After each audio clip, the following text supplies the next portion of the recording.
പ്രിയ സുഹൃത്തുക്കളെ, നമുക്ക് നാരായണീയം 3-ാം ദശകം ഭക്തി പ്രാർത്ഥനയുടെ 7-ാമത്തെ ശ്ലോകം ഇന്ന് പഠിക്കാം. ഹരി ഓം അവിഘ്നമസ്തു. ഭഗവാനെ, നമുക്ക് ഭഗവാന്റെ കഥകൾ കേൾക്കാനായിട്ട് പറയാനായിട്ട് ഒക്കെ കിട്ടുന്ന അവസരം പരമാവധി ഉപയോഗിക്കുക. അതാണ് ഈ ശ്ലോകത്തിലൂടെ പറയാനും പോകുന്നത്. കഴിഞ്ഞ ശ്ലോകത്തിൽ 6-ാമത്തെ ശ്ലോകത്തിൽ പറഞ്ഞത് ഭക്തി കൊണ്ടുണ്ടാകുന്ന നേട്ടം എന്താണ് നമുക്ക് ഭക്തി കൊണ്ട് ലഭിക്കുന്നതെന്നായിരുന്നു. അപ്പോൾ ഈ ശ്ലോകത്തിലൂടെ എങ്ങനെ നമുക്ക് ഭക്തി ലളിതമായ രീതിയിൽ ആചരിക്കാം, ഭക്തി ആചരിക്കുന്നതിന്, ഭക്തിയോഗം സ്വായത്തമാകുന്നതിന് ഭഗവാൻ തന്നെ ഭട്ടതിരിപ്പാടിലൂടെ നമ്മളോട് ഒരുപാട് കാര്യങ്ങൾ പറഞ്ഞു തരുന്നുണ്ട്. വലിയ വലിയ യോഗികളുടെ കൂടെയും മഹർഷിമാരുടെ പോലെയും ഒക്കെ ഉള്ള കാര്യങ്ങളൊക്കെ പഠിച്ച് വേദങ്ങളെല്ലാം സ്വായത്തമാക്കി ഹൃദിസ്ഥമാക്കി ഒന്നും നമുക്കിനിയും എളുപ്പമല്ല. പിന്നെ പഠിക്കാൻ പറ്റുന്നവരതൊക്കെ പഠിക്കുന്നത് നല്ലത് തന്നെ. അപ്പം നമുക്കെന്തായാലും കാര്യത്തിലേക്ക് പെട്ടെന്ന് കിടക്കാം. അപ്പോൾ ഭക്തി എങ്ങനെ ലളിതമായിട്ട് ആചരിക്കാം, അപ്പോൾ ഭക്തി ആചരിക്കുന്നതിനുള്ള മാർഗങ്ങളാണ് ഈ ശ്ലോകത്തിലായി പറഞ്ഞു തരുന്നത്. അതായത് ക്ലേശങ്ങൾ ഒഴിവാക്കി എൻ്റെ കൈകൾക്കും കാലുകൾക്കും കണ്ണിനും മനസ്സിനുമെല്ലാം ശക്തി തരണേ, യഥാശക്തി ഭഗവാനെ വന്ദിക്കാനും ആചരിക്കാനും ആരാധിക്കാനും ക്ഷേത്രങ്ങളിൽ വരാനും ഒക്കെയുള്ള ശക്തി നൽകണേ എന്ന് ഭട്ടതിരിപ്പാട് ഭഗവാനോട് പറയുന്നതാണ് ഈ ശ്ലോകം. അപ്പോൾ ഏതെല്ലാം രീതിയാണ് ഭഗവാനെ നമുക്ക് ഭക്തിക്ക് വേണ്ടി 5 രൂപത്തിലാണ് ഭക്തിയുടെ പ്രവർത്തന മേഖല എന്ന് പറയുന്നത് ആചാര്യന്മാർ പറഞ്ഞു തന്നിരിക്കുന്നതാണ്. നമുക്കും അറിയാവുന്ന ലളിതമായ കാര്യങ്ങളാണ്. അതായത് ശ്രവണം, കീർത്തനം, പാദസേവനം, അർച്ചനം, വന്ദനം എന്നിവയാണ് അവ. മനസ്സും ജ്ഞാനേന്ദ്രിയങ്ങളും കർമ്മേന്ദ്രിയങ്ങളും ഭഗവാനിൽ അർപ്പിച്ച് എല്ലാ കർമ്മങ്ങളും ചെയ്യുമ്പോൾ നമുക്ക് ആ ഭക്തി മാർഗത്തിൻ്റെ ഈ 5 വഴിയിലൂടെയും സഞ്ചരിച്ച് ഭഗവാനിലെത്താൻ പറ്റും. ഭഗവാനെ മനസ്സിൽ ഉറപ്പിക്കാൻ പറ്റും. ഭക്തിയോഗം സ്വായത്തമാക്കാൻ പറ്റും. വളരെ മറ്റ് 2 മാർഗങ്ങളിലെക്കാട്ടിൽ എളുപ്പമാണെന്ന് കഴിഞ്ഞ ശ്ലോകത്തിലും എല്ലാം പറഞ്ഞു. അതായത് കർമ്മയോഗവും ജ്ഞാനയോഗവും. ഈ കർമ്മങ്ങൾ ഭക്തിയിൽ ഉറപ്പിച്ച് നമ്മൾ ചെയ്തുകൊണ്ട് ഭക്തി ആചരിച്ച് നമുക്ക് പോകാം. അപ്പോൾ അത് ഭഗവാൻ തന്നെ കാരുണ്യം ഉണ്ടെങ്കിലേ നമ്മുടെ കർമ്മങ്ങളെല്ലാം ഭക്തിയിൽ ഉറപ്പിച്ച് ഭഗവാനിൽ ഉറപ്പിച്ച് ഭഗവാനിൽ സമർപ്പിച്ച് കൃഷ്ണാർപ്പണമായിട്ട് ചെയ്യാൻ സാധിക്കത്തുള്ളൂ. അപ്പോൾ അതിനും ഭഗവാന്റെ കാരുണ്യം വേണം. ഭഗവാന്റെ ക്ഷേത്രങ്ങളിൽ എത്തണമെങ്കിൽ കാലിന് ശക്തി വേണം. നമ്മുടെ കാലുകൾക്ക് ശക്തിയില്ലാതെ നമ്മളെ 2 കാലിലാണ് നമ്മുടെ സർവ്വശക്തിയും കേന്ദ്രീകരിച്ചിരിക്കുന്നത്. നമുക്ക് കാല് വയ്യായെങ്കിൽ എങ്ങും പോകാനും പറ്റത്തില്ല, ഒന്നുമില്ല. അപ്പോൾ ക്ഷേത്രങ്ങളിൽ പോകണമെങ്കിൽ കാലുകൾക്ക് ശക്തി വേണം. ഇനിയും പൂജ ചെയ്യണം, ഭഗവാനെ തൊഴണം, നമസ്കരിക്കണം, പാദസേവ ചെയ്യണം, അർച്ചനം ചെയ്യണം. ഇതെല്ലാം ചെയ്യണമെങ്കിൽ അതുപോലെ ഭഗവാന്റെ രൂപം, മനോഹരമായ സുന്ദരമായ ഭഗവാന്റെ രൂപം കാണണം. ആ രൂപം കാണണമെങ്കിൽ കണ്ണിന് ശക്തി വേണം, കണ്ണിന് കാഴ്ച വേണം, മനസ്കണ്ണിനും നല്ല കാഴ്ച വേണം, ഉൾക്കാഴ്ച വേണം നമുക്ക്. അതുപോലെ തന്നെ പൂജ ചെയ്യുന്നതിന് കൈകൾക്ക് നല്ല ശക്തി വേണം. പിന്നെ ഭഗവാന്റെ കീർത്തനങ്ങൾ, ശ്രവണം ഏറ്റവും പ്രധാനമാണ്. ശ്രവണത്തിലാണ് തുടങ്ങുന്നത് തന്നെ. എല്ലാം അങ്ങനെയാണല്ലോ, കേട്ടല്ലേ നമ്മൾ ശിശുവായിട്ട് ജനിച്ച് വീഴുമ്പം തൊട്ട് കേൾക്കുന്ന കാര്യങ്ങളാണ് നമ്മൾ പിന്നെ ജീവിതത്തിൽ കൊണ്ടു നടക്കുന്നത്. അപ്പോൾ നല്ല കാര്യങ്ങൾ കേൾക്കണം. അപ്പോൾ നമുക്ക് ശ്രവണശക്തി വേണം. ഇവിടെ ഭഗവാന്റെ ഭക്തിയുടെ 5 ആരാധനാ മാർഗങ്ങളിൽ 1-ാമത്തെ പറഞ്ഞിരിക്കുന്ന ശ്രവണം, കേൾക്കാൻ, ഭഗവാന്റെ കഥകൾ കേൾക്കുക, കീർത്തനങ്ങൾ കേൾക്കുക, ഐതിഹ്യങ്ങൾ കേൾക്കുക, ഭഗവാനെ പറ്റിയുള്ള ചരിതമെല്ലാം നമ്മൾ മറ്റുള്ളവർ പറയുന്ന ഭാഗവത കഥകൾ കേൾക്കുക. അങ്ങനെ ഒരുപാട് കാര്യങ്ങൾ കീർത്തനം കേട്ടും കഥകൾ കേട്ടും എല്ലാം നമുക്ക് ഭഗവാനെ പറ്റി അറിയാൻ പറ്റും. അപ്പോൾ ശ്രവണമാണ് ഏറ്റവും പ്രധാനവുമായിട്ടുള്ളത്. പിന്നെ 2-ാമത്തേത് കീർത്തനം. നമുക്ക് ഭഗവാനെ കീർത്തിക്കാൻ അനേകം കീർത്തനങ്ങളുണ്ട്. കീർത്തനങ്ങൾ നമുക്ക് ചൊല്ലാൻ പറ്റും. ധാരാളം കീർത്തനങ്ങൾ, ഭഗവാനെ പറ്റിയിട്ടുള്ള കീർത്തനങ്ങളൊക്കെ ചൊല്ലാം. നമ്മളിപ്പോൾ ഒരുപാട് വലിയ വലിയ കാര്യങ്ങളിലൂടെ ഗഹനമായ രീതിയിൽ ഭക്തി ആചരിക്കാൻ സാധിക്കാത്തവർക്കും ലളിതമായ വഴിയാണ് ശ്രവണം, പിന്നെ കീർത്തനം. പിന്നെ 2-ാമതോ പാദസേവനം, ഭഗവാനെ കീർത്തിക്കുക.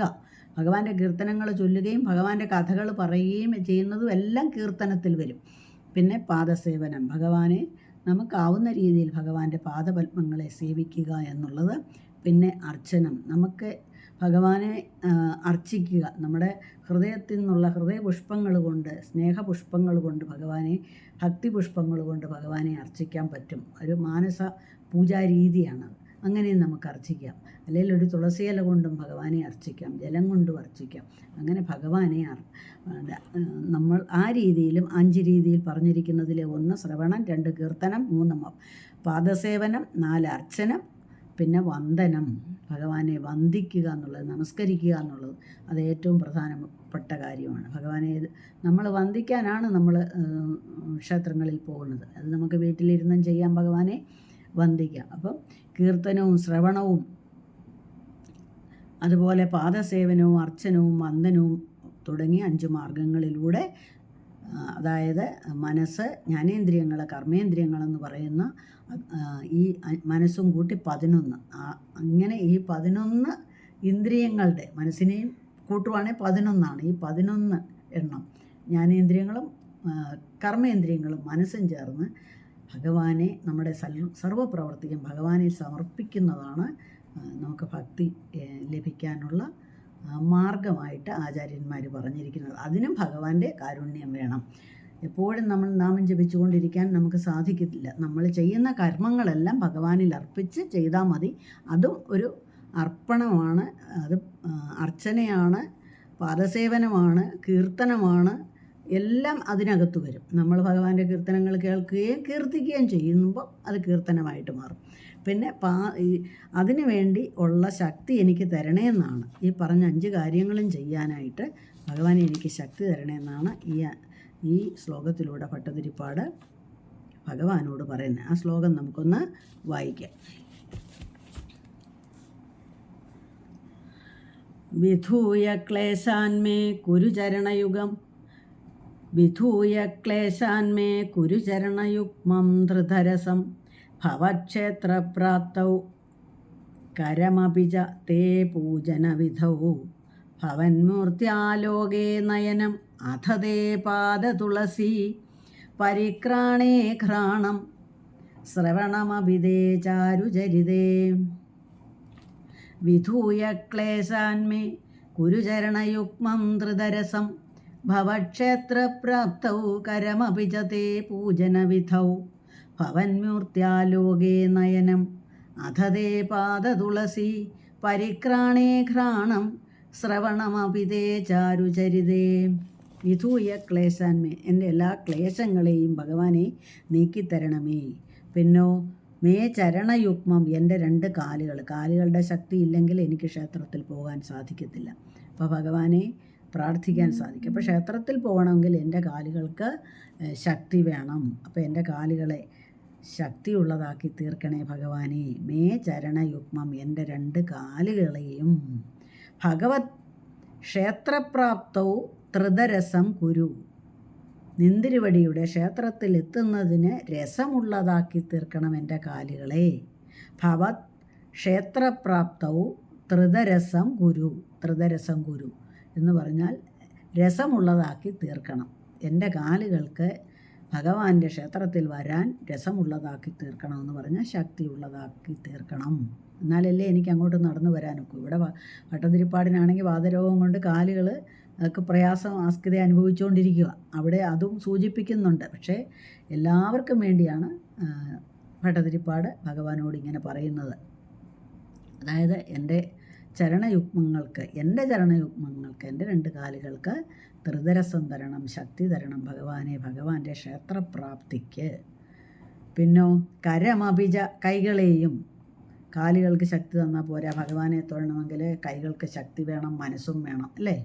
പിന്നെ ഭഗവാനെ അർച്ചന ചെയ്യണമെങ്കിൽ, അല്ലെങ്കിൽ ഒരു പുഷ്പമെങ്കിലും പറിച്ചുകൊണ്ട് ക്ഷേത്രത്തിൽ കൊടുക്കണമെങ്കിൽ, അല്ലെങ്കിൽ വിളക്കത്ത് വെക്കണമെങ്കിൽ അതിനെൻ്റെ കൈകൾക്കും ശക്തി വേണം.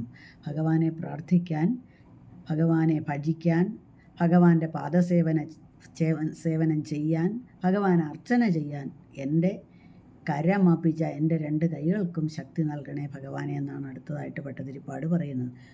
എങ്ങനെ പൂജ ചെയ്യണമെങ്കിൽ കൈകൾക്ക് ശക്തിയില്ലാതെ പൂജ ചെയ്യാൻ സാധിക്കത്തില്ലല്ലോ. അപ്പോൾ പിന്നെ നയനം ഭവന്മൂർത്യാലോകേ, കണ്ണിനെ നെന്തിരുവടിയുടെ രൂപം കാണുന്നതിലും, നമ്മളുടെ മനക്കണ്ണുകൊണ്ടും കണ്ണുകൾ കൊണ്ടും ഭഗവാനെ കാണാനുള്ള ശക്തി ഭഗവാനെ എനിക്ക് നൽകണമേ. പിന്നോ തേ പാദതുളസി പരിക്രാണേ. ക്രാണം, മൂക്കിനെ, എൻ്റെ മൂക്കിന് തുളസിയുടെ മണവും മറ്റു പൂക്കളുടെയൊക്കെ മണം മണത്തറിയാൻ, ഭഗവാന്റെ പാദത്തിൽ വീണ പുഷ്പങ്ങളുടെ സൗരഭ്യം അറിയാനായിട്ട് എൻ്റെ മൂക്കിന് എനിക്ക് അതിനുള്ള ശക്തി തരണേ. മണം അറിയാനും രുചി അറിയാനും ഒക്കെയുള്ള കഴിവുകൾ ഈശ്വരൻ തന്നതാണ്. അതെല്ലാം എനിക്ക് സംരക്ഷിച്ച് തരണേ ഭഗവാനെ. എനിക്കതെല്ലാം വീണ്ടും അതുപോലെ തന്നെ ശക്തിമത്തായിട്ട് നിലനിൽക്കാൻ. ശരിയാണ്, നമ്മുടെ കാലുകൾക്ക് ശക്തിയില്ലേ നമുക്ക് നടക്കാനൊക്കെ ഇല്ല, കൈകൾക്ക് ശക്തിയില്ലെങ്കിൽ ഒന്നും കൈകൊണ്ട് ചെയ്യാൻ പറ്റത്തില്ല, കണ്ണുകൾക്ക് ശക്തിയില്ലെങ്കിൽ ഒന്നും കാണാൻ പറ്റത്തില്ല, നാവിന് ശക്തിയില്ലെങ്കിൽ നാവിൻ്റെ രുചി അറിയത്തില്ല. അപ്പോൾ നമുക്ക് എല്ലാവിധ ഇന്ദ്രിയങ്ങളുടെയും, ജ്ഞാനേന്ദ്രിയങ്ങളുടെയും കർമ്മേന്ദ്രിയങ്ങളുടെയും ശക്തി വർദ്ധിപ്പിച്ച് തരണേ ഭഗവാനെ. ഭഗവാന്റെ പൂജ ചെയ്യാനും അർച്ചന ചെയ്യാനും ഭഗവാനെ പറ്റി കേൾക്കാനും പറയാനും എല്ലാം എന്നാണ് ഭട്ടതിരിപ്പാട് ഭഗവാനോട് പറയുന്നത്. പിന്നോ നിന്തിരുവടിയുടെ പാദങ്ങളിൽ അർപ്പിച്ച തുളസിയുടെ വാസന അനുഭവിക്കുന്നതിനാണ് എൻ്റെ ക്രാണത്തിന് ശക്തി നൽകണമെന്ന് പറഞ്ഞിരിക്കുന്നത്. പിന്നോ ചാരുചരിതേ, നിന്തിരുവടിയുടെ മനോഹരങ്ങളായിട്ടുള്ള കഥകൾ കേൾക്കുന്നതിലും ത്രിതരസം ഗുരു, അതിനും എനിക്ക് രസം നൽകണം, അതിനുള്ള അനുഭവവേദ്യമാക്കി തരണം. ചിലരൊക്കെ ചുമ്മാതെ കഥ കേൾക്കുമ്പം തലയാട്ടിയിരിക്കുമെന്നല്ലാതെ കഥ അറിയാതെ ആട്ടം കാണുകയാണ്. ആ കഥ ആസ്വദിക്കാനും ഒരു മനസ്സ് വേണം. അങ്ങനത്തെ ഉള്ള ഒരു മനസ്സും എനിക്ക് തരണമേ ഭഗവാനെ എന്നാണ് ഈ ശ്ലോകത്തിലൂടെ ഭട്ടതിരിപ്പാട് പറയുന്നത്. അതായത് ക്ലേശങ്ങൾ ഒഴിവാക്കി എൻ്റെ കാലുകളെ നിന്തിരുവടിയുടെ പാദസേവ ചെയ്യുന്നതിന് ക്ഷേത്രത്തിലേക്ക് പോകുവാനുള്ള ശക്തി നൽകണം. അതുപോലെ എൻ്റെ കൈകൾക്ക് ഭഗവാന്റെ പൂജ ചെയ്യാനുള്ള ശക്തി ഉണ്ടാക്കണം. എൻ്റെ കണ്ണുകൾക്ക് ഭഗവാനെ മനോഹരമായിട്ടുള്ള ഭഗവാന്റെ മൂർത്തിയെ വന്ദിക്കാൻ, കണ്ട് തൊഴാൻ, കേശാദിപാദം പാദാദികേശം കണ്ട് തൊഴാനുള്ള ഭാഗ്യം എൻ്റെ കണ്ണുകൾക്ക് നൽകണം. അതുപോലെ നിന്തിരുവടിയുടെ പാദങ്ങളിൽ അർച്ചിക്കപ്പെട്ട തുളസിപ്പൂവിൻ്റെ ഗന്ധമറിയാൻ എൻ്റെ മൂക്കിന് ശക്തി ഉണ്ടാകണം. ഇങ്ങനെ പല വിധത്തിലാണ് എൻ്റെ കർമ്മേന്ദ്രിയങ്ങളെയും ജ്ഞാനേന്ദ്രിയങ്ങളെയും മനസ്സിനെയും ഭഗവാന്റെ കാരുണ്യം കൊണ്ട് നിറച്ച് ഭഗവാനെ അറിയുന്നതിനുള്ള അവസരം എനിക്ക് ഉണ്ടാക്കിത്തരണേ എന്നാണ് ഈ ശ്ലോകത്തിലൂടെ ഭട്ടതിരിപ്പാട് പറയുന്നത്. അതായത് ഭട്ടതിരിപ്പാടിനുള്ള അസ്കതയും മാറ്റി കൊടുക്കണം ആ കൂട്ടത്തിൽ. അതാണ് ഹരിനാമകീർത്തനത്തിൽ പറയുന്നത് തന്നെ. യാതൊന്നു കണ്ടതതു നാരായണ പ്രതിമ. അത് ഭഗവാനെ കണ്ടാലല്ലേ നമുക്ക് പറയാൻ പറ്റുള്ളൂ. എന്ത് കണ്ടാലും അത് നാരായണ പ്രതിമയായിട്ട് നാരായണനായിട്ട് തോന്നണം. യാതൊന്നു കേട്ടതതു നാരായണ ശ്രുതികൾ. എന്ത് കേട്ടാലും ഭഗവാനെ പറ്റിയുള്ള കീർത്തനങ്ങളാകണം. യാതൊന്നു ചെയ്വതതു നാരായണർച്ചനകൾ. എന്ത് ചെയ്താലും അപ്പം നമ്മൾ ചെയ്യുന്ന എല്ലാ കർമ്മങ്ങളും ഭഗവാനുള്ള അർച്ചനയായിട്ട് മാറണം. യാതൊന്നതൊക്കെ ഹരിനാരായണായ നമ. അപ്പം ഭഗവാന് വേണ്ടിയിട്ടാണ് നമ്മൾ ചെയ്യുന്ന കാര്യങ്ങളെല്ലാം ഭഗവാനിൽ അർപ്പിച്ച് ചെയ്താൽ, അല്ല നമുക്ക് പ്രത്യേകിച്ച് ഒന്നും ഭജന ചെയ്തില്ലെങ്കിൽ പോലും നമ്മുടെ എല്ലാം കൃഷ്ണാർപ്പണമായിട്ട് ചെയ്യാനാണ് ഭട്ടതിരിപ്പാട് നമ്മളോട് ഉപദേശിക്കുന്നത്. അപ്പോൾ അതിനുള്ള കാരുണ്യം ഭഗവാനെ നമുക്ക് നൽകണേ എന്ന് പറഞ്ഞുകൊണ്ട് ഈ ശ്ലോകം ഭട്ടതിരിപ്പാട് നിർത്തുകയാണ്. ഒന്നുകൂടെ ഞാൻ ആ ശ്ലോകം ഒന്ന് വായിക്കാം. വിധൂയ ക്ലേശാന്മേ ഗുരുചരണയുഗ്മം ത്രിതരസം ഭവക്ഷേത്രപ്രാപ്തൗ കരമപി ച തേ പൂജനവിധൗ ഭവന്മൂർത്യാലോകേ നയനം അഥ തേ പാദതുളസി പരിക്രാണേ ഘ്രാണം ശ്രവണം അപിതേ ചാരുചരിതേ.